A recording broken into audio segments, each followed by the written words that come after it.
Hello everyone, তোমরা সবাই কেমন আছো? আশা করি ভালো আছো। আমিও খুব খুব ভালো আছি। আজকের এই ব্লগটা মূলত আমার দিদিকে নিয়ে। আজকে আমরা চলে গিয়েছিলাম আমার মেজদিদের বাসায় আমার দিদি ভাইয়ের আইবুড়ো ভাত খাওয়াতে। আজকে তার প্রথম আইবুড়ো ভাত।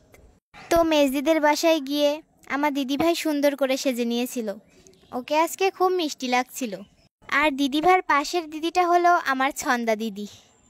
যাই হোক, আজকে দিদির আইবুড়ো ভাতের মেনুতে অনেকগুলো আইটেম ছিল, দেখেই জিভে জল চলে আসছে। আর এদিকে আমার দিদি না খেয়ে ছবি তুলছে, কারণ তার জীবনে আজকে একটা বিশেষ দিন। যতই হোক দিদির আইবুড়ো ভাত, আর আমি দিদির সাথে খেতে বসবো না, এটা তো হয় না। আজকে আমার দিদিকে একটু বেশিই সুন্দর লাগছিল, যার কারণে আমরা যেই ওর পাশে বসছি তাকে তেমন বেশি সুন্দর লাগছে না। দিদির দিক থেকে তো চোখ ফেরানোই যাচ্ছিল না। তারপর ছবি টবি তোলা শেষ করে আমরা সবাই দিদিভাইকে খাইয়ে দিচ্ছিলাম।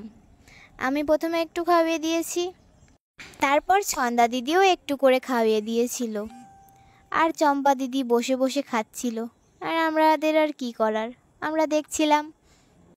আর মৌ দিদি এসে তো আস্ত একটা ডিম তুলে নিয়েছে দিদিকে খাইয়ে দেবে বলে, কিন্তু দিদি তেমন একটা খায়নি। আর লাস্টে স্বপ্না দিদি চম্পা দিদি ভাইকে গালে তুলে ভাত মেখে খাইয়ে দিচ্ছিল। তার মাঝে কিছু ছবি তোলাও হচ্ছিল, এই জন্য সবাই একটু পোস্ট টোস্ট দিচ্ছিল আর কি। যাই হোক, সবার হাতে একটু একটু খাওয়ার পরে দিদি নিজের হাতে খাবে বলে প্রস্তুতি নিচ্ছিল। দেখো কত রকমের আইটেম। আমি তো ভিডিও বানাচ্ছিলাম, আর এদিকে আমার দিদিও ভিডিও বানাচ্ছিল। তোমরা কমেন্টে বলো কিন্তু আমার দিদিভাইকে কেমন লাগছে আজকে। আমার কাছে তো দারুণ লেগেছে। তারপর আইবুড়ো ভাতটা শেষ করে আমরা সবাই চলে যাচ্ছিলাম ফটোশ্যুটের জন্য।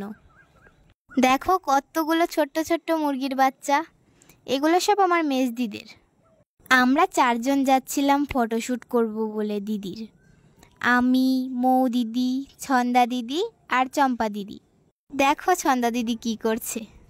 সবাই ফটোশ্যুট করবে আর আমি করব না, তা তো হয় না, তাই আমিও একটু হেঁটে নিচ্ছিলাম। তারপর সবাই হাঁটতে হাঁটতে রাস্তার দিকে যাচ্ছিলাম।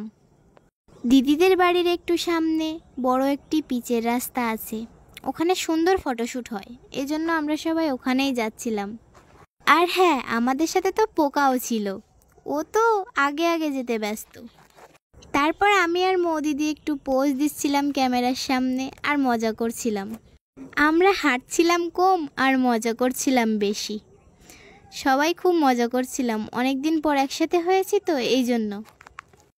যাই হোক, তোমরা সবাই আমার দিদি ভাইয়ের জন্য আশীর্বাদ করো। আবার দেখা হবে পরের ব্লগে। টাটা বন্ধুরা, সবাই ভালো থাকো। আজকের ব্লগ এই পর্যন্তই ছিল।